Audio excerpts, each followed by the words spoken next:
বিভিন্নজন ব্যক্তিক আজি সংবাদ মাধ্যমৰ বিভিন্নজন ব্যক্তিক সম্বোধনা জনাইছে, কি ক'ব? আজি 16 নৱেম্বৰ নেশ্যনেল প্ৰেছ ডে। ভাৰতবৰ্ষৰ বিভিন্ন প্ৰান্তত আজি নেশ্যনেল প্ৰেছ ডে পালন কৰিছে। বিভিন্ন প্ৰান্তৰ সমান্তৰালভাৱে আমি আজি Bajali north east journalist and digital মিডিয়াৰ তৰফৰ পৰাও এই নেশ্যনেল প্ৰেছ ডেৰ লগত সংগতি ৰাখি তিনিগৰাকী প্ৰাক্তন সাংবাদিকক আমি সম্বৰ্ধনা জনোৱা এক কাৰ্যসূচী হাতত লৈছিলোঁ। এই সম্বৰ্ধনা অনুষ্ঠানত প্ৰাক্তন সাংবাদিক তথা পাটাচাৰগুছি সমষ্টিৰ বিধায়ক তথা অসম চৰকাৰৰ জ্যেষ্ঠ কেবিনেট মন্ত্ৰী ৰঞ্জিত কুমাৰ দাসক লগতে প্ৰাক্তন সাংবাদিক ভাস্কৰ কলিতা, কৰুণা মোহন শৰ্মা এই তিনিগৰাকী ব্যক্তিক আমাৰ তৰফৰ পৰা সম্বৰ্ধনা জ্ঞাপন কৰা হয়। আৰু এই সম্বৰ্ধনা জনোৱা অনুষ্ঠানটোত আমাৰ north east journalist and digital মিডিয়াৰ বজালি জিলাৰ সমিতিৰ যিসমূহ কাৰ্যকৰ্তা ক্ৰমে আছাম টক্সৰ সাংবাদিক বনজিৎ দাস, নিউজ নাওৰ ৰাহুল কলিতা, NB নিউজৰ পল্লৱ, DA নিউজ প্লাছৰ প্ৰাঞ্জল দাস আৰু লগতে আমাৰ অপূৰ্ব শৰ্মাকে আদি কৰি কেইবাগৰাকীও সদস্যই আচলতে আজিৰ এই প্ৰেছ ডেৰ যি সম্বৰ্ধনা কাৰ্যসূচী এই কাৰ্যসূচীটোত আমি অংশগ্ৰহণ কৰিছোঁ। আমাৰ বজালিৰ north east journalist and digital media এছ'চিয়েশ্যনৰ ফালৰ পৰা আজি যিহেতু ৰাষ্ট্ৰীয় প্ৰেছ দিৱস, সেই উপলক্ষে আমি বিভিন্নজনক ইতিমধ্যে সম্বৰ্ধনা জ্ঞাপন কৰিছোঁ।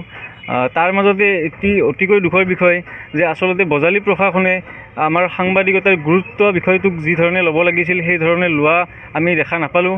তাৰ কাৰণে আমি খুব দুখ প্ৰকাশ কৰিছোঁ।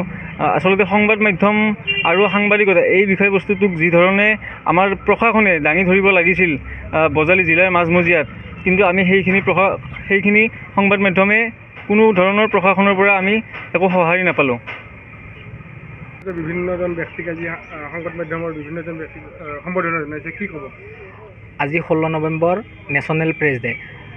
ভাৰতবৰ্ষৰ বিভিন্ন প্ৰান্তত আজি নেশ্যনেল প্ৰেছ ডে পালন কৰিছে।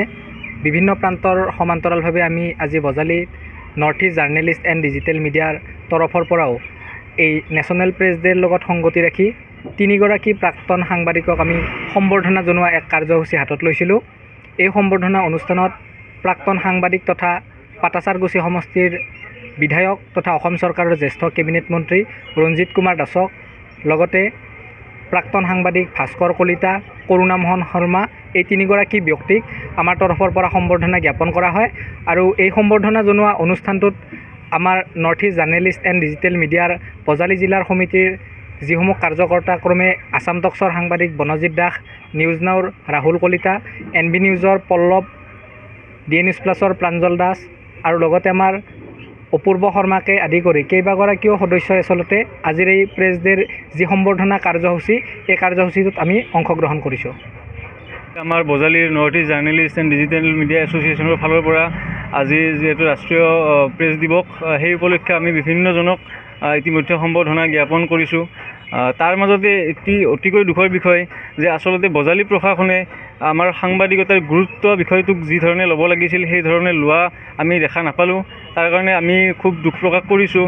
আচলতে সংবাদ মাধ্যম আৰু সাংবাদিকতা এই বিষয়বস্তুটোক যি ধৰণে আমাৰ প্ৰশাসনে দাঙি ধৰিব লাগিছিল বজালি জিলাৰ মাজমজিয়াত, কিন্তু আমি সেইখিনি সংবাদ মাধ্যমে কোনো ধৰণৰ প্ৰশাসনৰ পৰা আমি একো সঁহাৰি নাপালোঁ।